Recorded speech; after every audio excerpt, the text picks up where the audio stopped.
back to my YouTube channel. I'm Beck from Paint and Gather.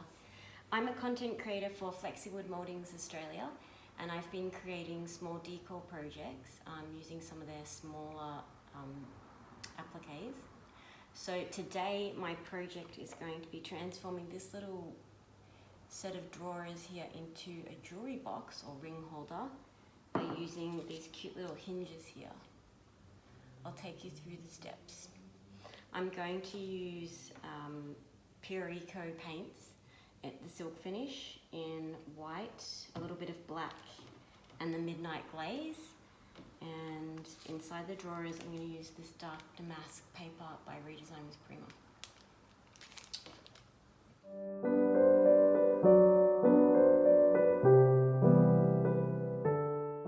The first step is to prep the piece. I'm just going to clean it using some soapy water here that I have in a tub and give it a scuff sand with the Pureco sanding pads.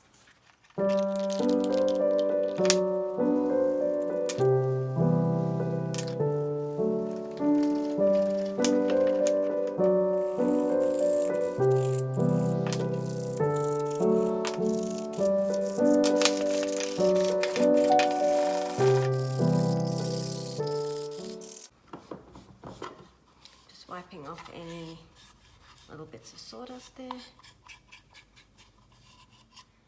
I want to make the drawers, the inside part and the sides, really pretty for this project. So what I'm going to do at this stage is I'm going to sand off this stain on the sides because I'm going to decorate that later.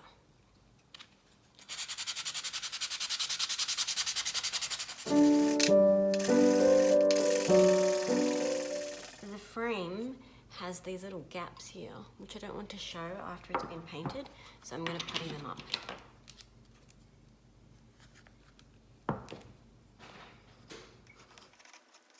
I've done the basic prep work on the little drawers, so now it's time to add the mouldings. And what I'm going to do is I'm going to use these little hinge pieces.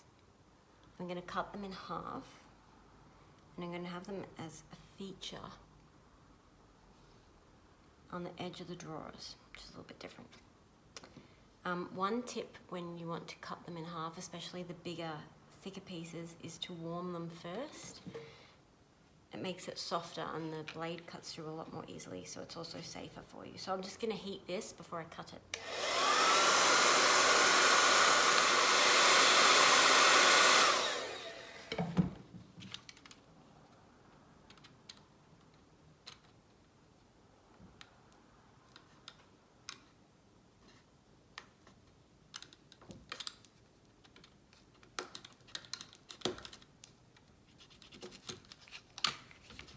And then you have your two pieces. And then here's the drawer.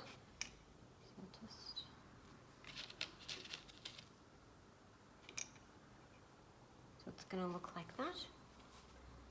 Just going to sand those little edges smooth with the sanding pad. FlexiWood Mouldings are made out of sawdust, real wood, so you can definitely sand them.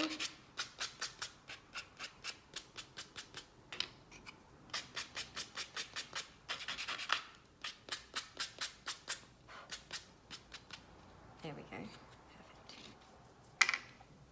Just wipe that clean there. And now comes time to glue them on. I'm going to use Gorilla Wood Glue and these two little brushes.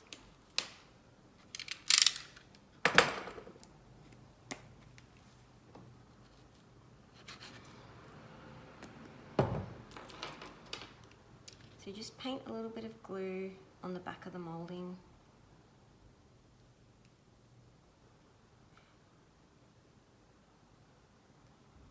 Like so.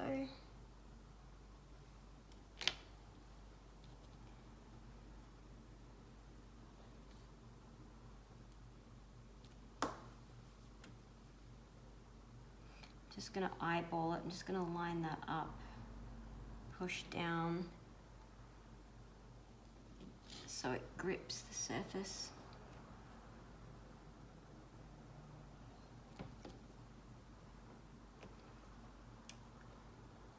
I'm just going to heat that now to help speed up the glue drying and also so it lies flatter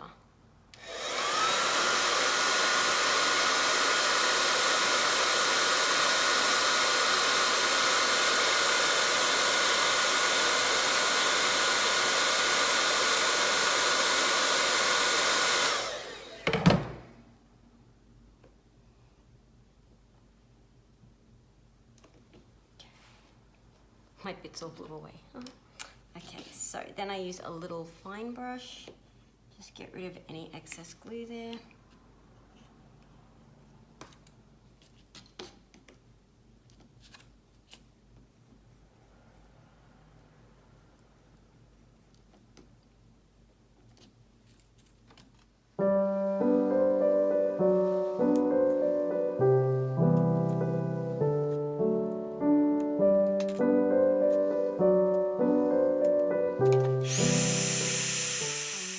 Happy with the way these are looking now. Those moldings are making it look so special. I'm just going to neaten up some of the edges there where I didn't sandpaper before.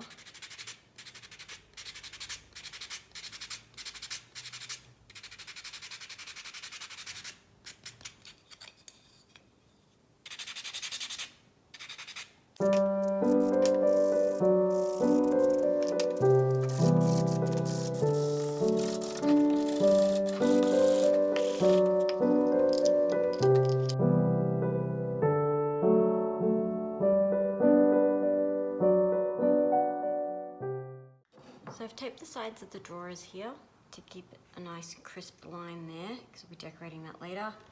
And now I'm going to be painting the whole thing in the base block of Pureco in the grey. It has excellent coverage, just one coat is required really. Just make sure you stir that.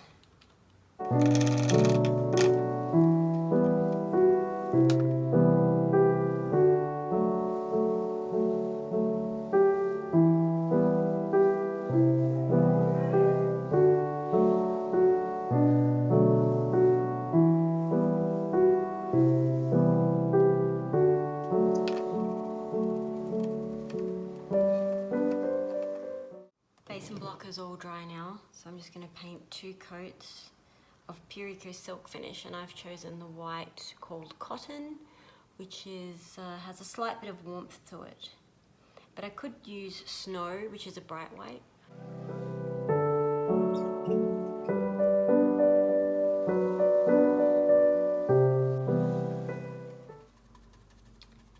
I'm using this daubing motion rather than up and down strokes.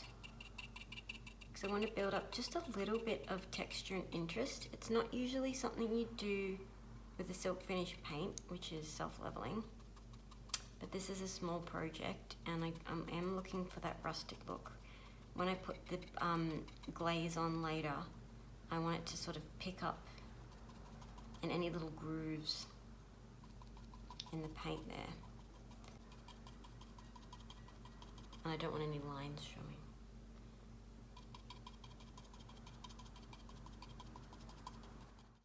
Doing the last coat now. The cotton was a little creamy, a little too yellow for my liking, so I actually changed to Snow, which is the bright white in the Pureco range. And I think that'll help it look a little more farmhouse vintage, if that makes sense. Anyway, it's got very good coverage, it looks great.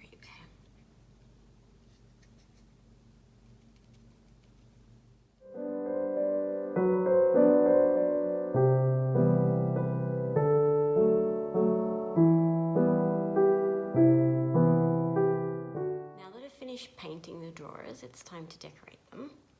I'm going to be using this stamp here, Décor stamp by Redesign with Prima, called Vintage Wallpaper, and the black silk finish paint called Carbon by Pureco. If you were doing a really big piece of furniture and using most of the stamp, I'd recommend using a rubber brayer, looks like this. But because this piece is so small and I'm just using a small section of the stamp there, I'm going to dab the paint on using a sponge stippler. Peeling the stamp off the backing sheet there. And I've poured a little bit of the Carbon silk finish into the tray. So what I'm going to do is just get a small amount of that on the sponge stippler. Offload it a little bit, almost as if you were stenciling. And then just pop it on the area that I want to use. I'm not going to use these flowers down there, I just want that bit. I'm just going to lightly touch it on. like so.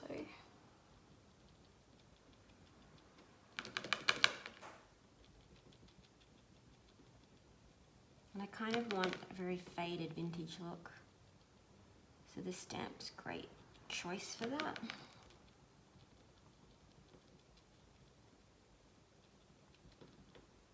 Okay, that should be enough.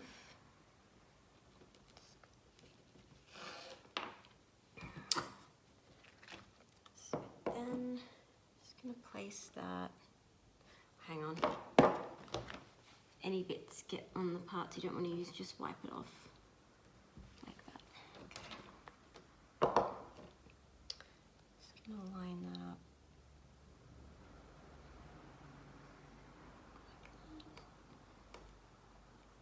And you just gently press down.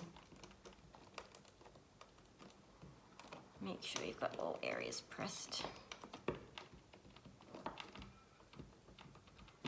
can take a little sneaky peek. Yeah, that looks pretty good. Oops. Okay, there we go. Now I'm just going to do the other side.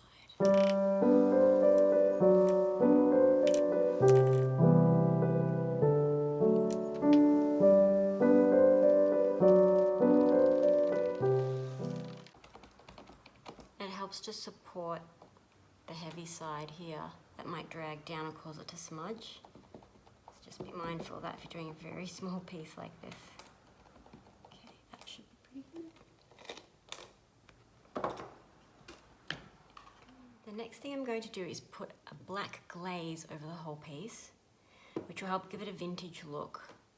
Blend this in a little bit so it's kind of more faded, and bring out the details of these moldings. So I'm using a product called Stain and Glaze by Pureco, and their black is called Midnight. You can use it as a stain on wood. It has an inbuilt top coat, so it's like a one-step product. Today I'm going to brush it on to the painted surface and then wipe some of it back, so it's all left in all the little crevices and grooves.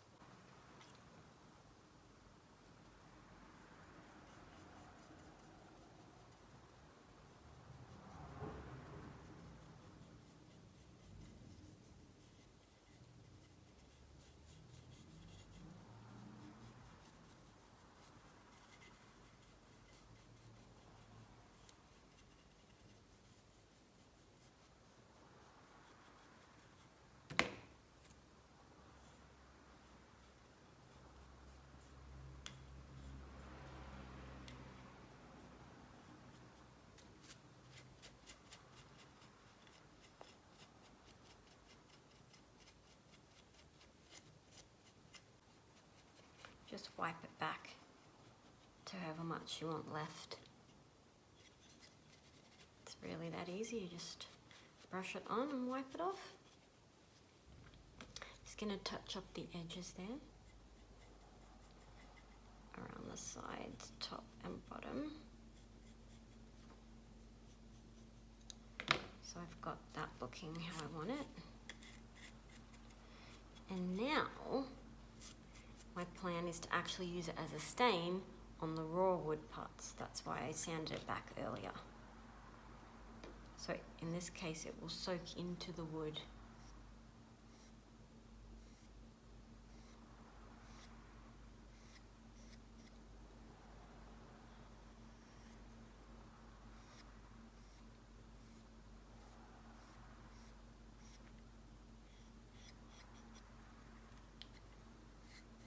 Just see how this looks. The way it turns out will depend on what type of wood it is. This is more of like a craft wood balsa. Doesn't have a gorgeous green, but it will still look better than if it was just left plain.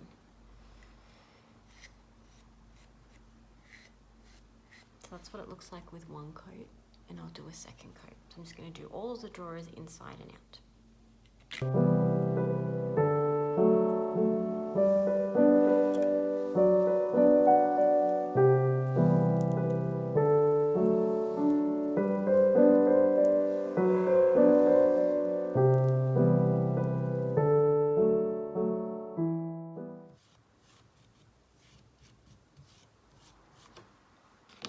You can use a damp cloth or a dry cloth, depending on how much you want to clean off. A wet cloth definitely cleans off more.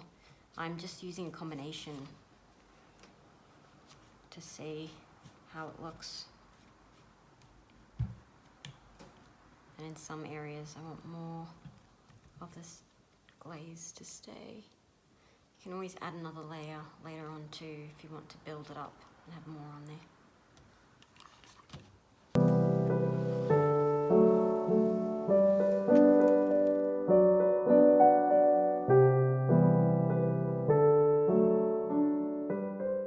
This is how it's looking so far, and we're almost done. I just wanted to explain what I'm doing with the drawers. I love it when you pull out drawers and they look really pretty on the sides. But if you add paper or even just one coat of paint to each side, which is 2 coats of paint total, they might not close again and they get jammed. So one way around that is to do what I did and sand it back, sand off any finish that's there, stain it. And now I'm going to use the same stamp here, the other way around. So I'm going to put white on top of the black. And because it's just a little bit of minimal paint there, it won't make the drawers stick. They'll still be all right.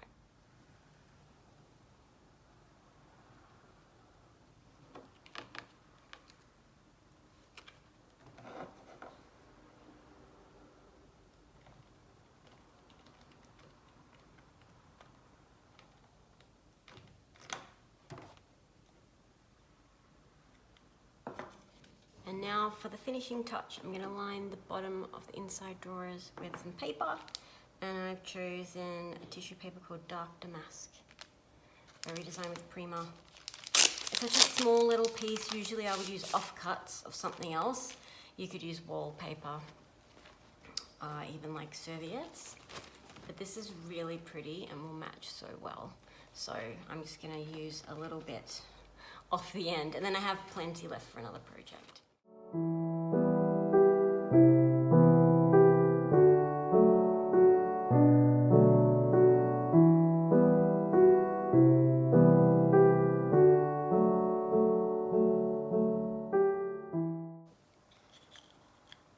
Once you put the pieces in, if they're a little bit too big, just trim them down.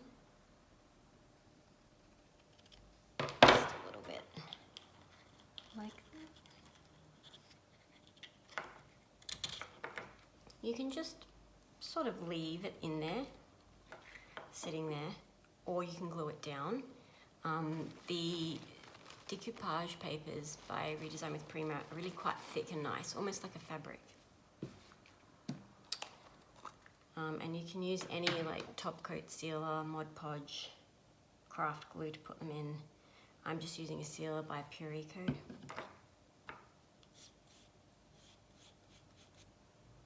Brush enough in the bottom there so that it'll stick down. It'll kind of soak into the fabric, into the weave.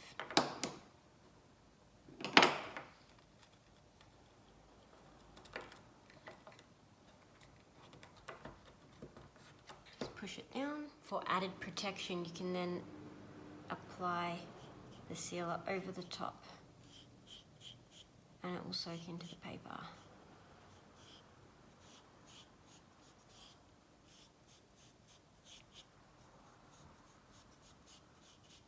And just like